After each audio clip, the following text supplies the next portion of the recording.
You won't get a penny of my money." The words hung in the air of the dimly lit hospital room, sharp as a blade. Ethan Mitchell stood frozen, his hands gripping the metal rail of Margaret's bed, watching the heart monitor's steady beep marking time like a countdown. The elegant woman before him, now frail in her hospital gown, wasn't the same Margaret Wellington who had captured his attention 6 months ago. Her silver hair lay limp against the pillow, her usually bright eyes clouded with something between disappointment and wisdom. "Do comment from where you are enjoying the story." "I knew what you were from the start," she whispered, a faint smile playing at her lips. A handsome young man suddenly interested in a lonely widow 3 times his age? "I may be old, Ethan, but I'm not a fool." Ethan's throat tightened. The designer watch on his wrist, her first gift to him, suddenly felt heavy, like a shackle rather than a symbol of status.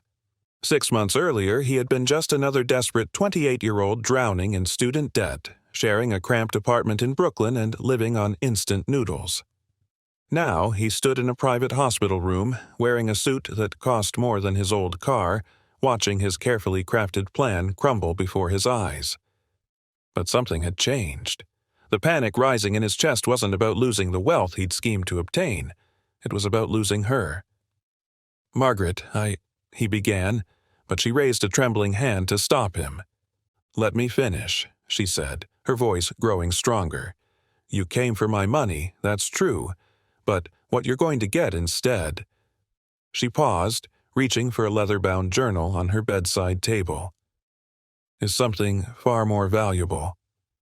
Ethan's mind raced back to the moment it all began. That rainy evening at Joey's Bar and Grill, where his friends had joked about marrying rich as the ultimate get-rich-quick scheme. He remembered scrolling through dating sites, targeting wealthy widows, crafting the perfect approach. It had all seemed so simple then. He couldn't have known that Margaret Wellington would be different, that she would see through him from the start, that she had plans of her own. The monitor's beeping suddenly quickened and Margaret's grip on the journal tightened. Her eyes locked with his, filled with an intensity that made him step back. "My last gift to you, Ethan," she whispered, "will either be your salvation or your downfall. The choice." She drew a labored breath. "The choice will be yours." The monitor screamed, and chaos erupted as medical staff rushed into the room. But all Ethan could focus on was the leather journal Margaret had pressed into his hands and the weight of the choice that lay within its pages. 2 months earlier, the neon sign of Joey's Bar and Grill buzzed overhead as rain pelted the grimy windows. Ethan sat at his usual corner table, nursing the same beer he'd ordered an hour ago.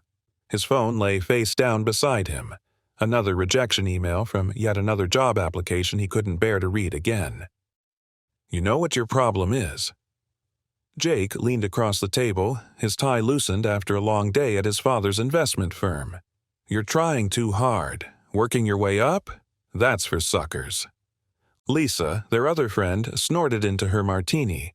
Says the guy whose daddy handed him a corner office. "Hey, I'm just saying." Jake raised his hands defensively. "There's an easier way. Look at Richard Turner. Guy married some ancient widow last year. Now he's driving a Porsche and living in the Hamptons." Ethan's fingers traced the edges of his maxed-out credit card through his wallet. His student loan payment was due next week, and his side gig as a delivery driver barely covered his share of the rent for his shoebox apartment in Brooklyn. "You're not serious," he scoffed, but something in his chest tightened. The idea, as ridiculous as it seemed, took root. Jake grinned, pulling out his phone. "Look, there's even websites for this stuff. Sugar mamas, wealthy widows, they're all looking for young, attractive guys like you." "That's disgusting," Lisa interjected, but Jake was already sliding his phone across the table. The profile filled Ethan's screen. Margaret Wellington, 72, widow of real estate mogul James Wellington. The photo showed an elegant woman with silver hair and kind eyes, standing in front of what looked like a mansion on Long Island. Her bio was simple. Looking for genuine companionship in life's golden years. Money isn't everything, but love is priceless. Estimated net worth, $47 million. That night, in his cramped apartment, Ethan created his profile. He spent hours crafting the perfect message to Margaret, painting himself as a sensitive young man interested in meaningful connections across generations. Each word was calculated, each phrase designed to appeal to a lonely widow's heart. Her response came the next morning. "Perhaps we could meet for coffee. I find face-to-face conversations more revealing than digital ones." The cafe she chose screamed old money, all polished brass and marble floors. Ethan arrived early, wearing his only suit, rehearsing his lines in his head. But when Margaret walked in, something unexpected happened. She wasn't what he'd imagined. There was a sharpness in her eyes, a quiet dignity in her bearing that made him straighten his posture unconsciously. Her smile, when it came, held something knowing. "Well," she said, settling into her chair, "shall we skip the part where you pretend to be fascinated by my stories of the 1960s and get straight to what this is really about?" Ethan felt the blood drain from his face. "I'm not sure what you mean." "Oh, please." She stirred her tea with deliberate grace. "You're what, 28? Drowning in debt, I imagine. Frustrated with a system that seems rigged against your generation. Looking for a shortcut." Her eyes met his. "How am I doing so far?" For a moment, Ethan considered walking out, but something in her expression held him there. Not judgment, but curiosity. Maybe even amusement. "Why agree to meet me then?" he asked finally. Margaret set down her spoon. "Because, Ethan, I'm going to make you an offer. Not the one you came for, perhaps, but one that might change your life nonetheless." She reached into her purse and withdrew a small key. "This opens a door in my house, one that leads to a choice. If you're interested in more than just my money, meet me at this address tomorrow at noon." She stood, leaving the key on the table beside a $100 bill for the tea. "Oh, and Ethan?" She paused, adjusting her pearls. "If you're wondering whether this is a trap, it's not. It's a test. One that could make you richer than you ever imagined, just not in the way you think." As she walked away, Ethan picked up the key, its weight somehow heavier than it should have been. In his other hand, he clutched the address she'd written on a napkin in elegant script. He had 24 hours to decide whether to walk away or step into whatever game Margaret Wellington was playing. And somehow, he knew this decision would change everything. The next day, Ethan stood before iron gates that stretched toward the sky, the address on the napkin matching the gilded numbers mounted on the stone pillar. His Uber driver had whistled low when they'd pulled up to the estate, 3 acres of manicured lawns surrounding a mansion that looked like it belonged in a period drama. The key felt warm in his pocket, a constant reminder of the choice he was about to make. Before he could reach for the intercom, the gates swung open silently. Margaret waited at the top of the marble steps, dressed in a casual elegance that made his department store suit feel even cheaper. "Right on time," she said, checking a delicate watch that probably cost more than his annual rent. Punctuality. That's promising.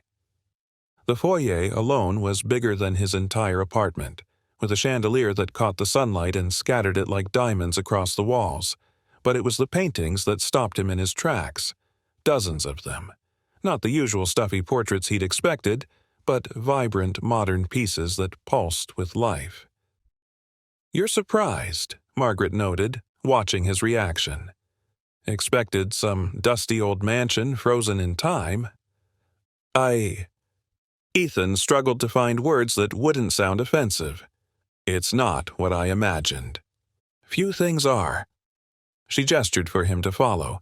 "The key I gave you, it opens that door." She pointed to a heavy wooden door tucked beneath the sweeping staircase.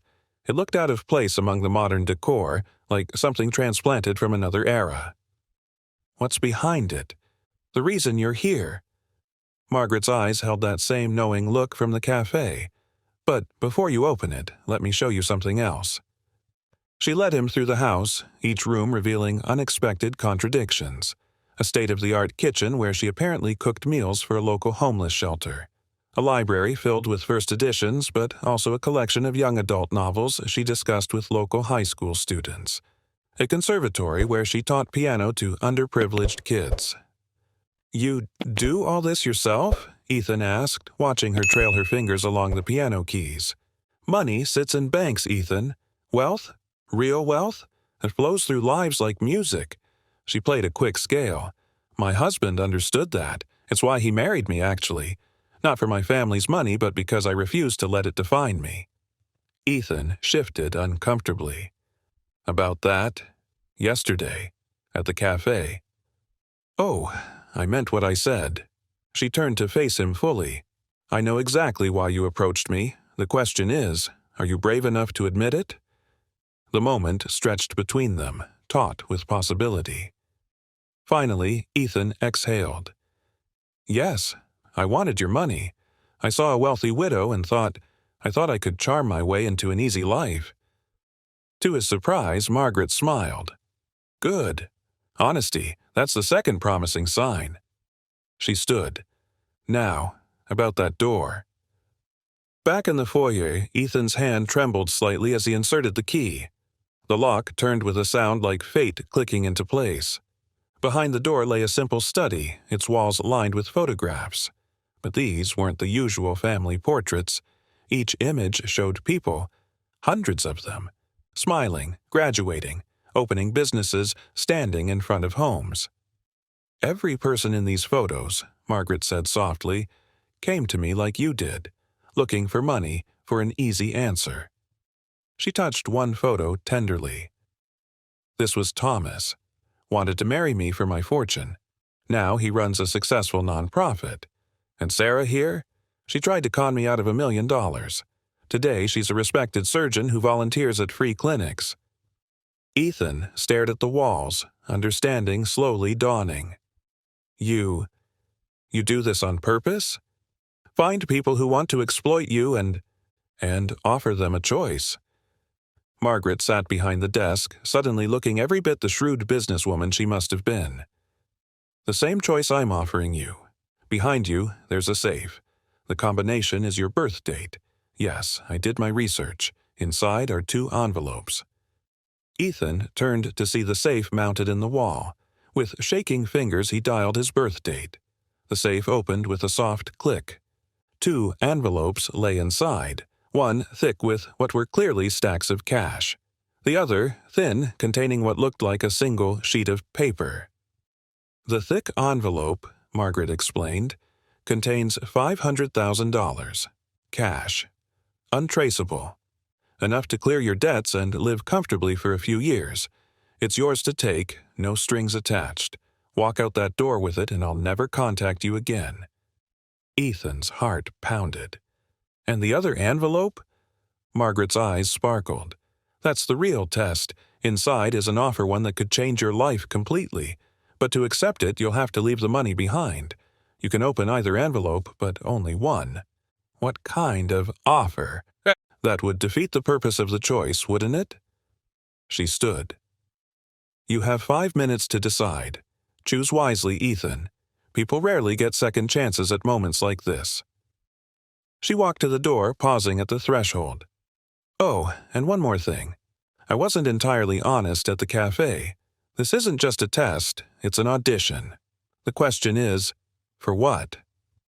The door closed behind her with a soft click, leaving Ethan alone with the 2 envelopes and the weight of a decision that suddenly felt much bigger than money. He looked at the photos on the walls again. All those lives transformed. All those stories of redemption. Then at the envelopes that would determine if his photo would join them. 4 minutes left to choose between certain wealth and uncertain destiny. If you're enjoying this story so far, please consider liking this video and subscribing to our channel. It costs you nothing, but for us, especially in these early days, it means the world. Let's continue with what happens next. The clock on the wall ticked louder with each passing second. "You're right. I apologize for the incorrect count. Let me continue building this section with more depth and proper word count. 3 minutes. Ethan's fingers traced the edges of both envelopes, his mind racing. The thick one held enough money to erase his debts, clear his student loans, maybe even put a down payment on a decent apartment. a guaranteed escape from his financial prison. The thin envelope mocked him with its mystery. He paced the study, each step on the plush carpet reminding him of his worn-out shoes, the same ones he'd been resoling for the past year because he couldn't afford new ones. The photos on the walls watched him like silent judges, each face telling a story he couldn't quite ignore. 2.5 minutes. His thoughts flashed to last week's dinner with his mother in the same cramped Queens apartment where he'd grown up. She'd never said a word about the unpaid bills he'd spotted on her counter, or the fact that she was still wearing the same worn clothes from his high school days. When he'd offered to help with rent, she'd just smiled and said, "Focus on building your own life, honey." The thick envelope could help her too, could give her the retirement she deserved after decades of working 2 jobs to raise him alone. His hand moved toward it instinctively. 2 minutes. But those photos on the walls kept drawing his attention. Each face told a story of transformation. He stepped closer to one, a middle-aged man standing proudly in front of a community center. The plaque beneath it read, "Michael Chen, formerly corporate lawyer, now runs free legal clinics for immigrants. Choice made, 2018. Another showed a young woman surrounded by children in what looked like a rural classroom. Rebecca Santos, former hedge fund analyst, now builds schools in developing countries. Choice made, 2020. Each photo carried a different date, stretching back decades. How long had Margaret been doing this? How many lives had she transformed with this simple, brutal choice? 1 minute, 30 seconds. Ethan's hand moved toward the thick envelope again. Safe, certain, easy. He could picture exactly how his life would change with that money. No more delivery gigs in the rain. No more counting pennies at the grocery store. No more lying awake at night wondering if he'd ever escape the crushing weight of his debt. But his mother's voice echoed in his memory. "The easy path and the right path rarely look the same, sweetheart." She'd told him that the day he'd considered dropping out of college to help with bills. She'd worked an extra shift at the diner to help him stay in school, coming home with swollen feet but a determined smile. 1 minute. The thin envelope seemed to grow more prominent in his vision. What could possibly be inside that would be worth giving up $500,000? The question itself made him pause. Maybe that was exactly the point. Some things had to be worth more than money, or what was the point of anything? He picked up the thin envelope, feeling its negligible weight. Inside could be anything. A job offer, an investment opportunity, or maybe just a lesson in humility. But something about its mystery called to a part of him he thought he'd lost, the part that still believed in possibilities beyond mere survival. 45 seconds. A memory surfaced. His father, in one of the few clear recollections Ethan had of him, standing in their old apartment doorway with a suitcase. "Sometimes money is all that matters, kid," he'd said before walking out on them. Ethan had been 6. His mother had worked every holiday that year to make up for the lost income. 30 seconds. His fingers moved between the envelopes like a pendulum. The thick one promised immediate relief, a quick fix to years of struggle.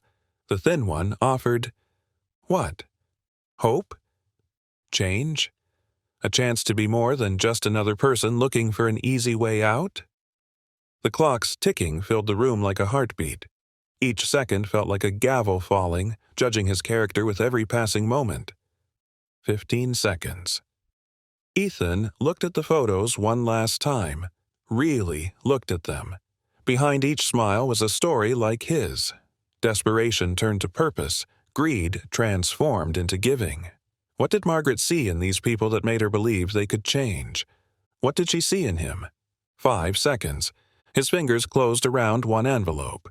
When Margaret returned, her expression carefully neutral, one envelope lay untouched on the desk. The other was open in Ethan's trembling hands. "The thin envelope," Margaret said, noticing his choice. "Interesting." She settled into the leather chair behind her desk, her eyes never leaving his face. "Read it aloud, please." Ethan's hands shook as he unfolded the single sheet of paper. The message was brief. "Marry me. Not for my money, but to help me change more lives. If you accept, you'll have nothing but a purpose." He looked up, confusion etched across his features. Margaret's expression remained unreadable. "I don't understand," he said finally. "You want me to marry you, knowing I came here to exploit you?" "No," Margaret replied, leaning forward. "I want you to marry me because you just proved you're capable of choosing purpose over profit. The money in that other envelope was real, Ethan. $500,000, enough to solve all your immediate problems, yet you chose uncertainty. That's rare." She stood, walking to one of the photographs. "Every person on these walls made the same choice you just did. Some took longer to decide, some were more conflicted, but they all chose possibility over certainty. But marriage?" Ethan's mind raced. That's not what I expected." Margaret laughed softly. "Life rarely gives us what we expect. Let me be clear about what I'm offering. Marriage, yes, but not in the way you initially planned. I need a partner, someone to help me find others like you, people who've lost their way but haven't lost their humanity." She pressed a button on her desk, and a hidden panel in the wall slid open, revealing a room filled with computers and files. "This is what my late husband and I built together, a network dedicated to finding people at their lowest point and offering them a choice. Some call it manipulation. I call it redemption." Ethan stepped into the hidden room, his eyes widening at the wall of monitors. Each screen showed different locations: cafes, bars, social media feeds. "You've been watching me?" "We watch everyone who might need a second chance," Margaret replied. "James and I started this 30 years ago. He found me the same way you found me, looking for a wealthy mark. Instead, he found a purpose." She touched a framed photo on the desk, a younger version of herself with a distinguished-looking man, both smiling at the camera. "When he died last year, I promised to continue our work, but I'm getting older, Ethan. I need someone to carry this forward." The weight of what she was offering began to sink in. So, this isn't about marriage at all. It's about inheritance, not of money, but of purpose. "Finally," Margaret smiled, "you're asking the right questions, but you haven't answered mine. Will you marry me, Ethan Mitchell? Not for my wealth, but for the chance to change lives, to become part of something bigger than yourself?" Before he could answer, a security monitor flickered to life. On the screen, a familiar face appeared at the front gate. Jake, his friend from the bar, looking nervous but determined. Margaret's smile faded. "Ah, right on schedule. Part 2 of your test has arrived." "Test?" Ethan turned to her sharply. "What do you mean? Did you really think I wouldn't know about your friend's plan?" She pressed another button, bringing up screenshots of text messages between him and Jake. "About how you were supposed to get close to me, then have Jake rescue me from your schemes so he could play the hero and inherit everything instead." The blood drained from Ethan's face. "How did you—" "The question isn't how I know," Margaret cut in, her voice steel beneath silk. "The question is, what are you going to do about it?" Ethan stared at the security feed, watching Jake fidget at the gate. The text messages displayed on another screen told a story he'd tried to forget, late-night conversations plotting how to maximize their gain from Margaret's fortune. Jake would swoop in as the honest friend, exposing Ethan's scheme, playing the noble protector to win Margaret's trust and, eventually, her wealth. It had seemed so clever at the time, so foolproof. "You knew," Ethan said quietly, turning to Margaret. "You knew everything from the start." "Of course I did." Margaret settled into her chair with the ease of someone holding all the cards. "Yale graduate, top of his class, reduced to driving delivery cars. A mind like yours doesn't just accept that fate without a backup plan. So, when you appeared on that dating site, I had you investigated. Found your friend Jake with his gambling debts and his desperation to prove himself to his father." She touched a key, bringing up more screens. "I found the others, too. Lisa, who's been feeding Jake information about wealthy widows from her job at the country club. The private investigator you hired to research me. Even that chance meeting at the cafe orchestrated down to the minute." Shame burned through Ethan, hot and heavy. Why go through with this, then? Why not just turn us in? Because, Margaret leaned forward, her eyes intense. Sometimes the best way to show someone their true character is to let them think they're fooling you. The intercom buzzed. Jake's voice crackled through. "Mrs. Wellington, it's Jake Thompson. I'm a friend of Ethan's, and there's something you need to know. Something urgent." Margaret's finger hovered over the intercom button. "Well, Ethan, what should I do? Let in your co-conspirator? Have you both arrested? Or," she smiled that knowing smile again, "are you ready to make another choice?" Ethan's mind raced. Everything he'd planned, every carefully crafted step had been a performance for an audience already aware of the plot, but something else nagged at him. Something about the way Margaret was watching him now, as if this moment was the real test. "Those people in the photos," he said slowly. "The ones who chose the thin envelope. Did they all have backup plans too?" "Most of them," Margaret nodded. "Humans are wonderfully predictable in their desperation, but they're also capable of surprising nobility, given the right motivation." The intercom buzzed again, more insistent this time. "What do you want me to do?" Ethan asked, his voice barely a whisper. "Wrong question." Margaret stood, walking to the window overlooking the gate where Jake waited. "The question is, what do you want to do? Not what you think I want to hear, not what serves your interest best, but what do you, Ethan Mitchell, believe is the right thing to do in this moment?" Ethan joined her at the window, looking down at his friend. Jake had been the mastermind behind this scheme, true, but he was also the guy who'd let Ethan crash on his couch for 3 months when the eviction notice came. The same friend who'd split his last ramen packet during finals week in college. "You're not just testing my choice between money and purpose," Ethan realized. "You're testing whether I'll betray a friend to save myself." "Ah," Margaret's smile widened. "Now you're understanding. Easy to choose nobility when it only costs you money. Much harder when it costs you loyalty, friendship, your own sense of fairness." She gestured to the security room. "The cameras are recording. One word from me and both you and Jake face fraud charges. Or," she paused meaningfully, "you could make a different choice, one that might surprise everyone, including yourself." The intercom buzzed a third time, and Jake's voice carried a note of panic now.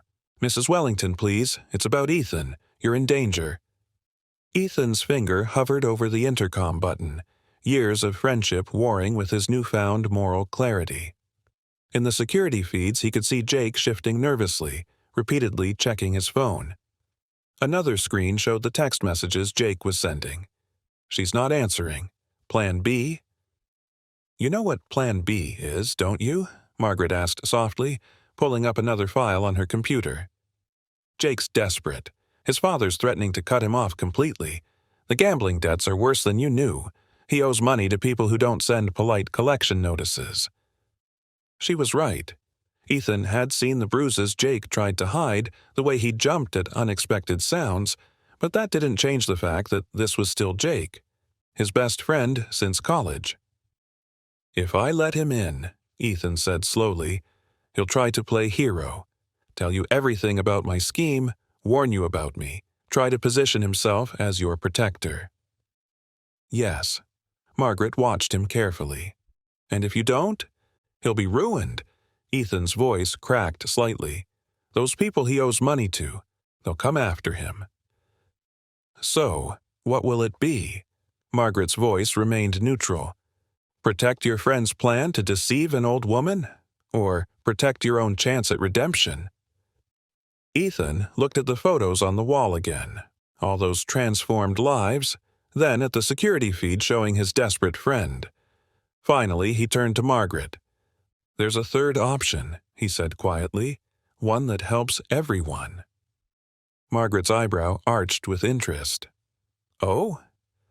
"You said you look for people who need second chances. Jake needs one more than I do. He's not a bad person. He's just lost, like I was, like all of them were."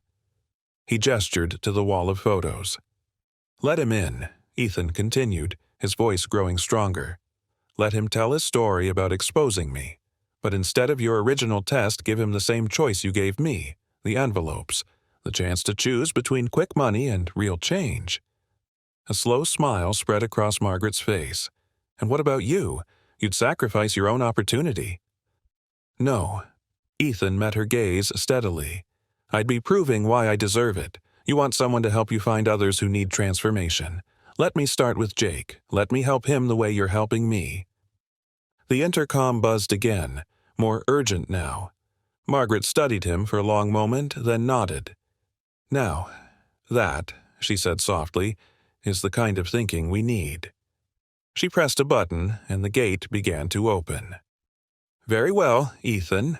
Let's see if you can turn a co-conspirator into a candidate for redemption." As Jake's hurried footsteps approached the front door, Ethan positioned himself by the study window while Margaret took her seat behind the desk. They could hear the butler leading Jake to the study.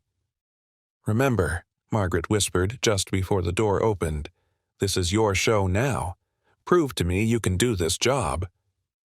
The door swung open and Jake burst in, his face flushed with manufactured concern. "Mrs. Wellington, thank God! I've been trying to reach you. There's something you need to know about Ethan." He stopped short, seeing Ethan by the window. "Hello, Jake," Ethan said calmly. "I think it's time we all had an honest conversation about choices." Jake's confident facade cracked for just a moment, his eyes darting between Ethan and Margaret like a cornered animal. The designer suit he wore, no doubt bought on credit, suddenly seemed to hang awkwardly on his shoulders. "Ethan," he managed, forcing a concerned smile, "I didn't expect Mrs. Wellington. I really need to speak with you privately. It's about how I'm trying to con her," Ethan interrupted softly. "About how I approached her on that dating site, hoping to marry her for her money." He took a step forward. "Or about how this was all your idea in the first place." The color drained from Jake's face. Behind her desk, Margaret watched the scene unfold with keen interest, her fingers laced together like a theater critic at a premiere. "I don't know what he's told you," Jake started, turning to Margaret, "but he's clearly trying to—" "To what?" Ethan cut in again. "Trying to save my friend from making the biggest mistake of his life? Because that's what I'm doing right now, Jake, and you're going to shut up and listen, because for the first time since we hatched this stupid plan, I'm actually telling the truth." Something in Ethan's tone, the absolute certainty, the unexpected authority, made Jake sink into one of the study's leather chairs. His usual swagger evaporated, leaving behind the scared kid Ethan remembered from their freshman year, always trying too hard to prove he belonged. "The truth?" Jake's voice cracked slightly. "Which version?" "How about this one?" Margaret spoke up, pressing a button that filled the room's screens with their text messages, their late-night planning sessions, the entire scheme laid bare in digital detail.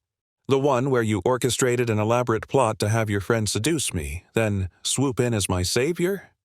Jake's jaw dropped. "How did you—" "She knew everything," Ethan said quietly. "From the beginning. Every move we planned, every angle we thought we were working. She was 10 steps ahead the whole time." "Then why?"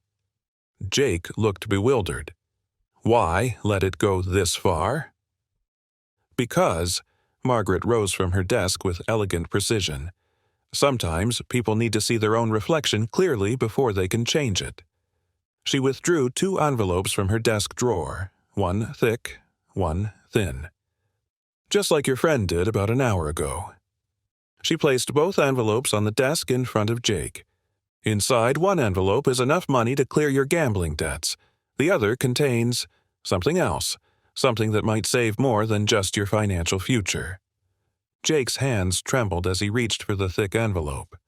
"I don't understand." "Stop," Ethan commanded, and something in his voice made Jake freeze. "Before you make that choice, you need to hear what happened to me, what's really going on here, and then you need to ask yourself one question.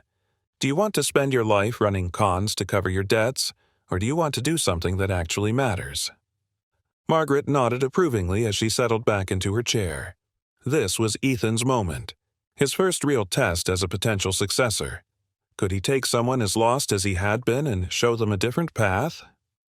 Jake looked up at his friend, really looked at him, seeing something different in Ethan's bearing, his confidence, his purpose. "What happened to you in here?" he whispered. Ethan pulled up a chair across from Jake, leaning forward with intensity.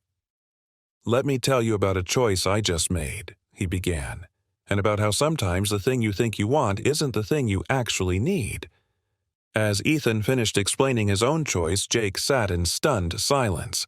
The thick envelope seemed to pulse with promise on the desk before him, but he couldn't take his eyes off his friend's transformed demeanor. "So, what you're saying," Jake said slowly, "is that you gave up $500,000 for—" "What exactly? The chance to work for Mrs. Wellington?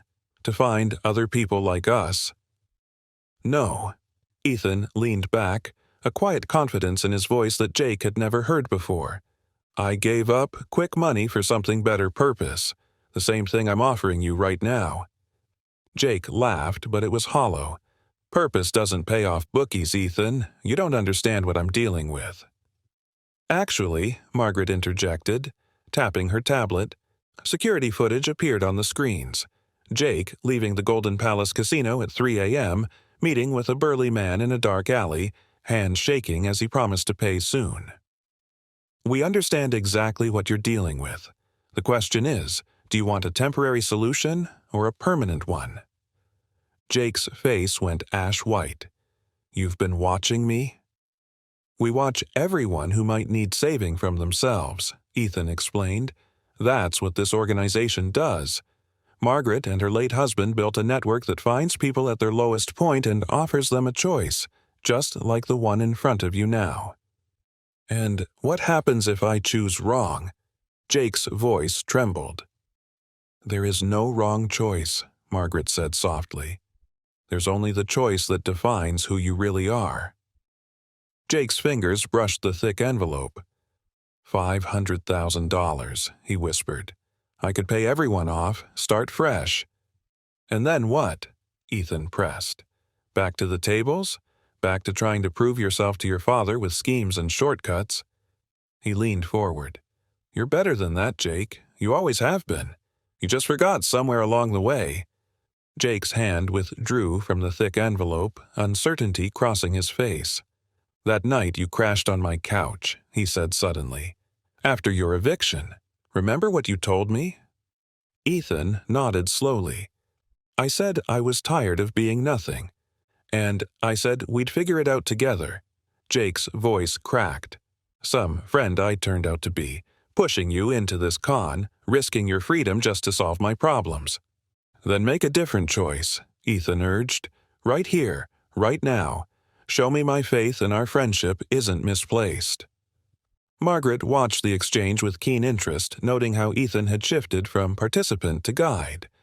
It was exactly what she'd been looking for. Someone who could connect with the lost souls they sought to help because he'd been lost himself. Jake stared at both envelopes for a long moment. "If I choose the thin one," he said finally, "what happens next?" "Then I introduce you to someone who runs a gambling addiction support group downtown," Margaret replied.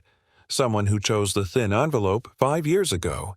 She helps people understand that rock bottom isn't a destination. It's a foundation to build something new."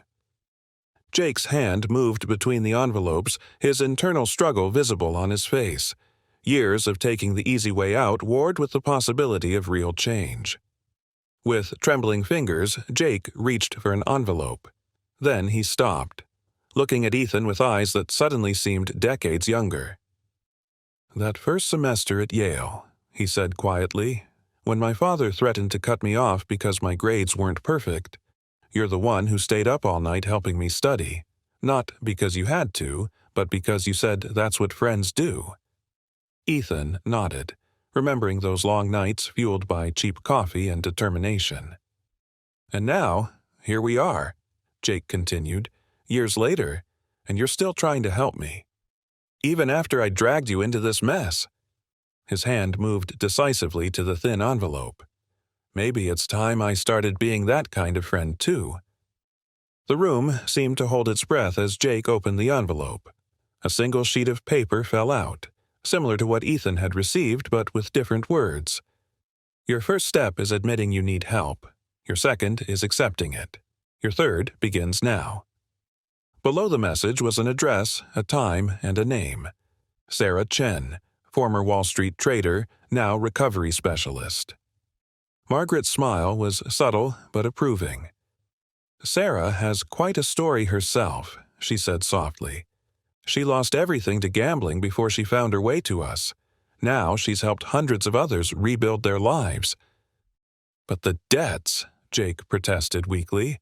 The people I owe will be handled, Margaret assured him, not with a quick payoff but with a structured solution. Part of our program includes financial advisors who specialize in helping people climb out of seemingly impossible holes. The catch is, you have to do it the right way, the hard way. Jake looked at Ethan. And you'll be part of this, part of helping others like us. That's the plan, Ethan replied. If I pass the final test. Margaret raised an eyebrow. Oh, you think there's more testing to be done? Isn't there? Ethan turned to her. You said your husband helped build all this.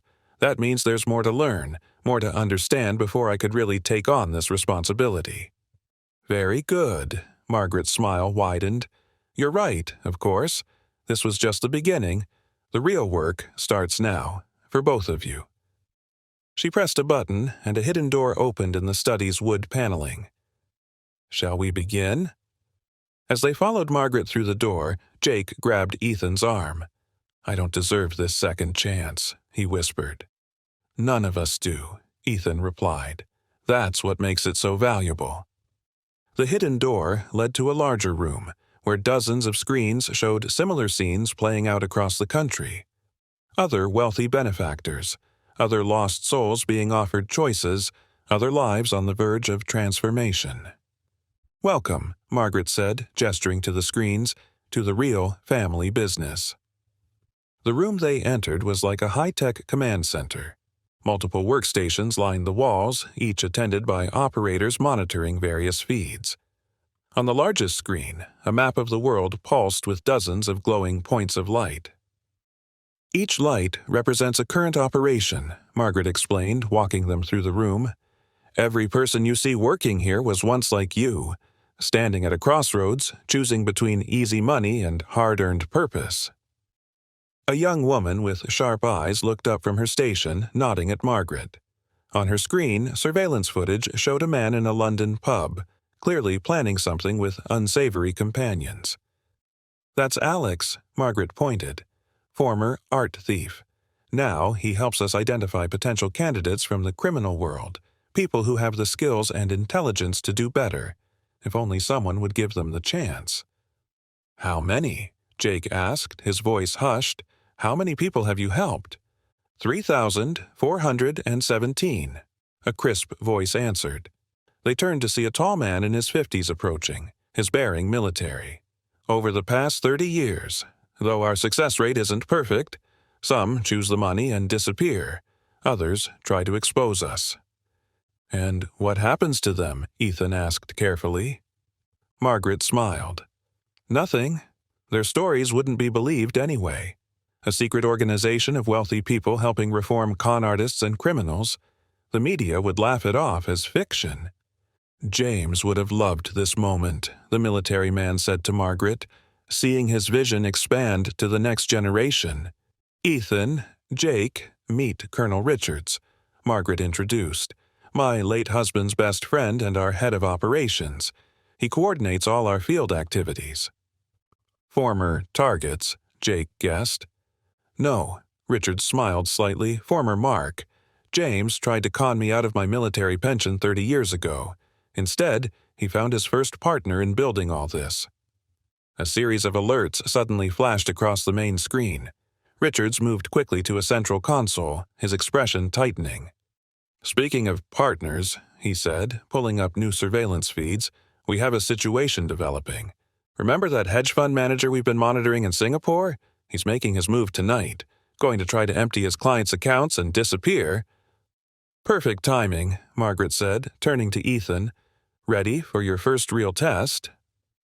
Now? Ethan blinked. But I haven't been trained. None of us were trained when we started, Margaret cut in.